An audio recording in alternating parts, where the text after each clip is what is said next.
ዛሬ ደግሞ እስቲ ወደ ቢሾፍቱ ሄደን አንድ ስልጠና እንሰጣለን።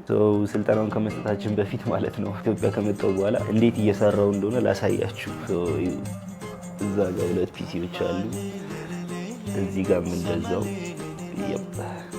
ከዛ ደግሞ እዚህ ጋር የሀገር ፒሲዎች አሉ፣ እዛ ጋር ባልደረቦች አሉ የሚሰሩ እና በዚህ መልኩ ነው እየሰራን ያለ ነው። ዛሬ እንደነገርኳችሁ እንግዲህ አንድ ሴሚናር ገራሚ ሴሚናር ነው የምንሰጠው ለአስተማሪዎች ነው።